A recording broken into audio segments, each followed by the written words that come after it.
무비스님 금강경 이야기 제4. 아름다운 행위는 머물지 않는다. 또 수보리야.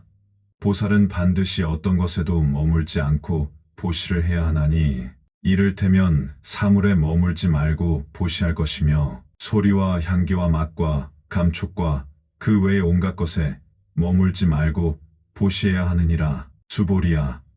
보살은 반드시 이와 같이 보시하여 형상에 머물지 말라. 왜냐하면 만약 보살이 형상에 머물지 않고 보시하면 그 복덕은 가히 상상할 수 없느리라. 수보리야.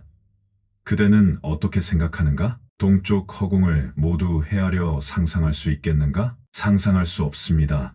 세존이시여. 수보리야. 남쪽, 서쪽, 북쪽과 내 간방과 위쪽과 아래쪽의 허공을 모두 상상할 수 있는가? 상상할 수 없습니다. 세존이시여. 수보리야. 보살이 형상에 머물지 않고 보시하는 복덕도 또한 이와 같아서 가히 상상할 수 없느니라. 수보리야. 보살은 반드시 가르친 바와 같이 머물지니라. 묘행무주. 아주 좋은 말이다. 우리들 인간은 집착하기를 좋아한다. 자기가 한 일에 대해 아주 걸핏하면 집착한다. 자기가 공부 좀 했다면 공부한 것에 집착하고 누구에게 마음을 좀 썼다 하면 그 마음 쓴 것에 집착하고 하지 않을래야 안 할 수 없는 것이 집착이다. 여기서 집착한다는 것은 결국 어떤 모습이 되는가의 문제이다. 주라고 하는 것은 주착, 머물고 집착한다는 뜻과 연관이 되기 때문이다. 인간의 가장 아름다운 행위, 묘행은 아름다운 행위요. 아주 멋있는 행위다. 요즘 말로 하면 아주 매너가 좋다는 말이다. 매너가 좋다는 말은 묘행으로도 표현한다. 그러려면 어떻게 해야 하나? 자기가 한 일에 대해서 그렇게 자랑하지 말아야 한다. 자기가 좋은 일을 했어도 좋은 일 한 것에 대해 크게 생색을 내거나 자랑하지 않는 사람, 그런 사람을 매너 좋다고 하는 것이다. 묘행무주, 아름다운 행위는 머물지 않는다. 거기에 끈적끈적 들어붙고 뭔가 미련을 보이고 그렇게 하지 않는다는 말이다. 주라고 하는 것은 집착한다. 거기에 빠져 있다. 걸려 있다. 붙들고 늘어진다. 끈적끈적하다 등 이런 표현이 주자 안에 다 들어있다. 그래서 심지어 그물로 올가맨다든지 밧줄로 묶는다든지 할 정도로 물질과 사람 관계가 그렇고 사람과 사람의 관계가 더욱 그러하다. 나와 물질과의 관계, 나와 또 다른 사람과의 관계, 거기에 있어서 아름다운 행위, 정말 멋있는 모습이 묘행이다. 멋있는 매너는 생색내지 않는 것이다. 생색내지 않아도 상대는 그것을 다 안다. 사람들이, 남들이 먼저 안다. 그런데 우리는 잘 알아달라고, 남이 더 잘할 때까지 알아달라고 안달한다. 그러면 어떻게 될까? 군더더기다. 꼭 생색을 내야만 할까? 그게 주라는 거다. 그저 눌러붙어 있다. 거기에 머물러 있다. 하는 일에 대해서 머물러 있다. 이런 일들이 우리 중생들은 너무 습관화되어 살고 있기 때문에 전혀 모르고 지낸다. 우리는 무의식 속에서 그렇게 살아간다. 그러면서도 또 남의 그런 모습을 보면 그냥 알아차린다. 이러한 문제들이 인간의 삶을 영위하는 데 있어서 얼마나 큰 문제인가? 그리고 그런 모습이 없을 때 얼마나 멋있는 모습이고 아름다운 모습인가? 그것에 욕구가 있을 때 얼마나 사람이 추해 보이는가? 이런 문제 때문에 부처님이 이 대목을 금강경에서 말씀하시는 것이다. 이런 말씀이 마음에 와 닿아가지고 우리 생활 전체가 변하게 되면 얼마나 좋겠는가? 우리는 그것이 잘 안 된다. 그럼 우리가 할 수 있는 최선의 방법은 무엇일까? 서사, 수지, 독송, 해설하는 공부를 해야 한다. 공부를 하다 보면 쓰고 가지고 다니고 읽고 외우고 자꾸 설법을 듣고 남에게 설명을 해주기도 하고 그러다 보면 결국 훈습이 되어서 자기 것이 된다. 이것이 우리가 할 수 있는 최선의 방법이다. 할 수 없다고, 무주가 되지 않는다고 너무 탓할 것도 없다. 사실 우리가 할 수 있는 최선의 방법은 보고 있는 것으로 읽다 보면 한 대목씩 깨달을 수 있게 될 것이다. 내 마음에 한 번씩 와 닿을 때 무릎을 탁 치면서 바로 이것이구나 하고 스스로 깨달을 때가 있을 것이다. 그러면 그때는 진짜 수지가 되는 것이다. 그야말로 진짜 지니고 다니는 것이다. 수지한다는 것은 마음으로부터 부처님의 사상을 수지하는 것이지 어찌경을 가지고 다니는 것이 수지의 뜻이겠는가?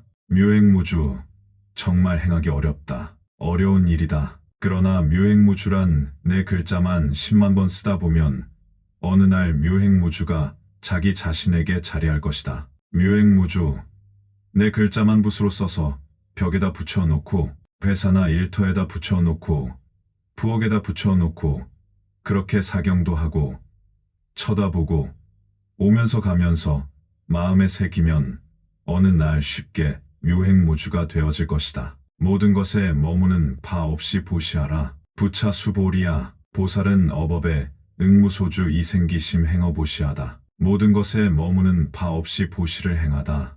모든 것에 머무는 바 없이 보시를 행하라. 꼭 그렇게 이해를 해야 한다. 보시라는 말이 왜 나왔느냐? 처음부터 보살이라는 말이 나오고 보살을 상대로 하되 이렇게 설법하는 이유를 잘 알아야 한다. 보살이란 위로 자리를 꾀하고 아래로 이타, 남을 배려할 줄 아는 사람을 말한다. 자기 발전을 부단히 꾀하는 사람, 그러면서 남을 배려하는 사람, 큰 이론을 할 때 상구보리 하화중생이라고 번역한다. 사람의 일상생활은 베푸는 것으로 되어 있다. 베푸는 사람은 좀 더 삶을 의미 있게 살려고 하는 사람이다. 자기 인생에 대하여 뭔가 생각을 하는 사람, 그런 사람의 삶은 어느 정도 윤곽이 잡혀 있어 베푸는 삶으로 일관한다는 것이다. 보시라는 말은 꼭 육바라밀의 보시라고 하는 것의 의미가 아니라 베푼다고 하는 모든 사람의 삶 자체가 보시인 것이다. 꽃이 우리에게 얼마나 멋진 것을 베푸는가? 아주 훌륭한 보시이다. 향기로서 보시하고 아름다움으로 보시하고 어디 그것뿐인가? 나비와 벌에게도 보시하고 천지 만물에게 다 보시하고 있는 것이다. 그리고 또 잎은 떨어져 땅에 보시하며 거름이 되어 많은 식물에게 보시한다. 모두 다 알고 보면 그런 원리로 보시가 되어지는 것이다. 특히 바람직한 삶을 살겠다고 하는 사람은 베푸는 것, 그것이 생활의 전부라 생각해야 한다. 보시라는 것에는 법 보시와 제 보시가 있다. 베풀시가 뭔가 모르는 것을 가르쳐주는 것은 법시다. 제시는 재물을 베풀어주는 것이다. 그리고 지켜주는 것, 옆에서 든든한 사람이 되어주는 것, 아이들에게 어른은 든든한 사람인 것처럼 남편에게 아내는 포근하고 따뜻한 사람, 아내에게 남편은 든든하고 믿음이 가는 사람, 서로 힘이 되어주는 친구와 친구 사이 등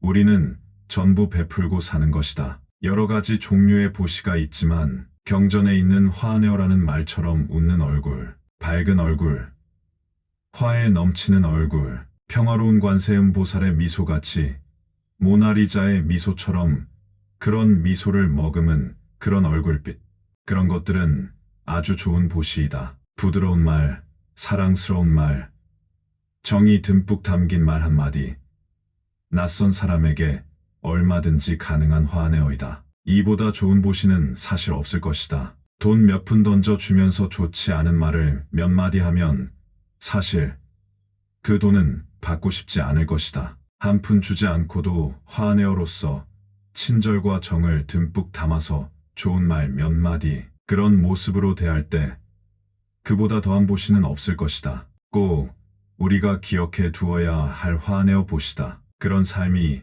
보살의 일상사다. 보살이 모든 것에 있어서 머무는 바 없이 보시를 행하라. 어디 가서 내가 친절을 베풀었는데, 그때 내가 그렇게 친절을 베풀었는데 이 사람이 말이지 영 섭섭하게 해. 내가 평소에 그렇게 안 했는데 등 섭섭한 그런 마음이 난다면 이것이 뭔가 벌써 주에 머무는 바가 되어버린다는 것이다. 그렇게 되면 그것은 아름다운 행위가 되지 못하는 것이다. 끝까지 무주로서 행했을 때 그 사람의 행위가 참으로 아름다울 수 있다. 그것이 묘행이 된다는 것이다. 이를테면 소위 무주색 보시, 즉 어떤 물건이나 사물에 머물지 말고 보시하라는 말이다. 사물이라고 하는 것은 색성향 미촉법의 육경 또는 육진을 말한다. 반야심경의 무색성향 미촉법, 무한히 비설신이라는 말들이 있는데 색성향 미촉법은 이 세상에 존재하는 모든 대상들, 모든 경계를 6가지로 분류해 본 것이다. 색이란 물질 전체를 말하는 것이다. 예를 들어서 내 몸도 색에 해당된다. 내 몸은 나의 색. 내 몸 아닌 바깥의 모든 물질은 외색이라 한다. 내사대, 외사대 그런 말도 있다. 아들의 입장으로 보면 자기 몸은 내색이고 아버지는 외색이 되며 바깥 사물처럼 똑같이 되어버린다. 자기 몸도 다른 사람의 눈으로는 외사대가 되고 자기 눈으로 보면 내사대가 된다. 내 것이니까 주와 객을 나눠서 볼 때 그렇게 된다. 어쨌든 모든 물질은 전부 색이다. 이렇게 보고 소리, 향기, 맛, 촉감, 그 외의 모든 것들을 법이라고 하는데 그 무엇에도 머물지 말고 베풀어야 한다. 물질에 대해서는 설사 마음이 떠났다 손치더라도 그 외의 다른 것들, 소리나 향기나 맛 같은 것에도 머물지 말고 보시에다 한다. 예컨대 남에게 향수를 선물했을 때 미련을 가지고 내가 뚜껑을 열어서 향기를 실컷 맡고 준다면 어떻게 될까? 모양새가 좋지는 않지만 그렇다고 향수가 크게 손상이 되거나 줄어들거나 잘못되거나 그렇지는 않는다. 향수 냄새 좀 맡고 준다고 진짜 향수를 내가 다 맡은 것은 아닐 것이다. 그러나 그것은 집착하고 머물려는 마음이 있다고 보아야 한다. 색성향 및 촉법 모든 것을 대할 때 그 모든 것에 머물지 말고 보시하여야 한다. 이왕 보시할 바에는 그렇게 집착 없이 보시하라는 뜻으로 보아야 한다. 여신은 꼭 이렇게 내가 가르쳐준 대로 어디에도 머물지 말고 확실한 보시, 미련 없는 보시, 집착 없는 보시를 말한다. 응당이 이와 같이 보시를 하고 베푸니 무주상이다. 상에 머물지 말라. 마음에 조금 미련 갖는 게 상이라고 할 수 있겠나 하는 이런 생각을 할 수 있다. 그러나 조금의 미련을 갖는데 그친다면 괜찮다고 할 수 있다. 사실 애교로 봐줄 수도 있다. 그러나 그것이 내 마음속에 확실하게 자리를 잡고 또 자리를 잡으면 습관이 되어버린다. 습관이 되어버리면 보이지 않는 형상이 되어 나타난다. 우리들의 몸의 간이란 것은 아주 부드러워야 한다. 그런데 간에 이상이 생겨 굳어지면 간경화가 되어 그게 하나의 형상화로 되어가게 된다. 경화가 되면 위독하다. 큰 일이 일어나다. 차츰 전체가 굳어져 버린다. 그런 상태를 상이라 한다. 여기 유리컵이 하나 있다. 하나의 완전한 형상을 이루고 있다. 이렇게 형상을 이루고 있을 때 부딪히면 소리가 나고 더 힘껏 부딪히면 깨진다. 깨진다는 것은 상처를 의미한다. 우리 마음이 어떤 것에 대하여 내가 그것에 너무 집착하고 그것을 자주 골똘히 생각하고 그것을 자꾸 내 속에서 풀을 쓰면 처음에는 그냥 물이지만 나중에 자꾸 엉겨지고 굳어지듯이 우리 마음에 어떤 문제 하나를 생각하고 자기가 하는 행위에 대해서 자기도 모르는 사이에 형상화되어 마음속에 자리를 잡게 되면 그때부터 자기의 가치관에 자기 틀에 자기가 설정되어 그것이 고정관념이 되어버린다. 거기에 조금이라도 침범을 당하면 컵이 부딪히는 것과 똑같은 소리가 나고 힘껏 부딪히면 깨어지는 것이다. 깨어지는 것, 그것이 상처다. 우리들 마음에 상처가 그렇게 생기는 것이다. 사람은 누구나 상처받은 경험이 있을 것이다. 어른, 아이 할 것 없이 상처받지 않고 사는 사람은 이 세상에 없다. 왜 상처가 생기느냐? 예를 들어 친구를 좋아한다고 하자. 그 좋아하는 걸 적당히 좋아하면 좋은데 그 좋아하는 것이 당연한 것으로 알고 있다가 친구의 행동이 내가 생각하는 것과 위배된다면 그럼 침범당하는 꼴이 된다. 내 상이 물렁물렁할 것 같으면 예를 들어 기체화되어 있으면 칼이 지나가도 상처가 되지 않을 것이다. 그러나 친구에 대한 생각이 자기도 모르게 굳어져 있어 친구를 생각하는 그 틀, 그 선이 딱 굳어져 고정관념이 되어버렸을 때 이 상태를 형상이라고 경전에서는 표현한 것이다. 이 고정관념에 위배되면 소리가 나고 그 소리가 한 번, 두 번, 세 번 계속되면 깨어져 버리고 금이 가서 친구 사이는 멀어지게 된다. 상처가 나고 그 다음에 아무리 친구가 사과를 하고 악수를 청해도 한 번 상처가 난 것은 비가 오면 다시 쑤시고 아프다. 적당히 얼버무려 덮어놓고 잘 지내더라도 그러다가 또 어떤 문제가 생기면 그럼 그렇지.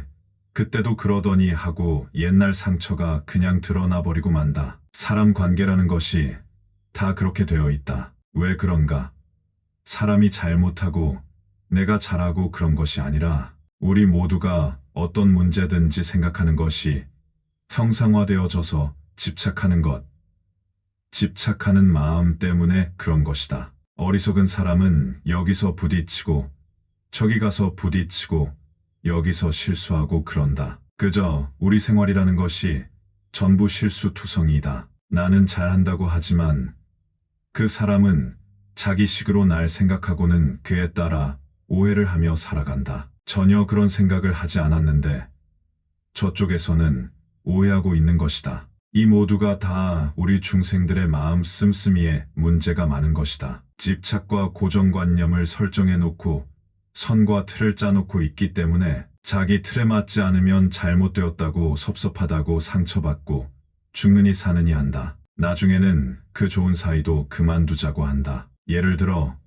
적당히 아는 사이 같으면 괜찮지만 만약 형제 사이라면 어떻게 될까? 또 부부 사이라면 더 큰일이 날 일이다. 뗄래야 뗄 수 없는 그런 사이에 문제가 생겼다면 인생에 큰일이 나는 것이다. 어쩌다 한 번씩 보는 친구라면 보지 않으면 되지만 그럴 수 없는 관계에 금이 가기 시작하면 그만큼 괴로운 것이 없다. 그 괴로운 것은 상대가 잘못해서 그런 것이 아니라 자신이 거기에 대한 집착을 가지고 있었고 인간관계에 대한 근원을 모르고 있어서이다. 상이란 것이 참으로 허망한 것인데 이 세상에 허망한 것이 무엇일까? 고정관념에서 헤어나지 못하는 것.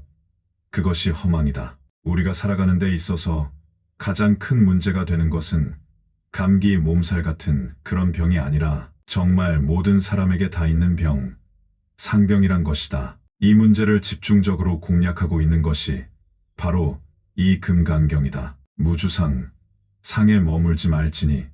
왜냐? 만약에 보살이 무주상 보시하면 상에 머물지 않고 보시하면 그 복덕은 불가사량이다. 그 행복한 마음은 이루 말할 수가 없다. 그 행복한 마음은 평화로운 마음이 되는 것이다. 성공한 사람은 어떤 어려운 상황, 어떤 곤경에서도 편안한 마음을 빨리 회복하는 사람이다. 그것이 정말 성공하고 행복한 사람이다. 부처님을 믿는 사람도 무엇을 얼마나 가졌느냐가 문제가 아니고 잃었을 때 얼마나 편안한 마음으로 아주 태연한 마음으로 인연의 도리를 깨달아 빨리 자기 자신의 수용하는 자세를 찾는 사람이다. 어려운 상황이 끝없이 밀려오지만 그런 상황을 만날 때마다 항상 편안한 마음으로 빨리 회복할 수 있는 것. 그런 마음을 쓸 줄 아는 사람이 정말 제대로 성공한 인생인 것이다. 우리 불자들이 아무런 가진 것이 없고 아무런 지위가 없어도 늘 당당하고 그리고 평온하고 늘 편안한 마음, 당당한 마음을 가지고 살아야 한다. 기복덕이 불가사량이다. 편안한 마음, 행복한 마음, 그것을 가히 헤아릴 수 없다. 어디에도 머물지 말라. 내 마음을, 물질을, 그리고 가진 것을 다 보시하되 색성향미 촉법, 그 어디에도 머물지 말라. 보살이 상에 머물지 아니하고 그런 보시의 삶을 살아간다고 할 것 같으면 그 사람은 평안함과 행복한 마음이 불가사량이다. 이루 헤아릴 수가 없는 복덕에도 행복하지 못하고 편안하지 못한 것은 집착했기 때문에 그렇고 집착했기 때문에 상처받았고 상처받았기 때문에 그냥 끙끙대고 죽느냐 사느냐인 것이다. 사실 인생사가 그렇다는 걸 알고 살아도 어떤 문제에 봉착하면 그게 쉽게 되는 건 아니지만 묘행무주하고 계속 연불하듯이 외우거나 노트에 1000번씩 사경하고 또 소리내어 크게 금강경 독송을 열심히 하면 부처님의 지혜가 자신 속에서 나오게 되어 있는 것이다. 무비스님, 금강경 이야기. 다음 시간 제5 이치와 같이 사실대로 본다 편에서 뵙겠습니다. 나무금 강반야 빠라밀경 나무금 강바냐 빠라밀경 나무금 강바냐 빠라밀경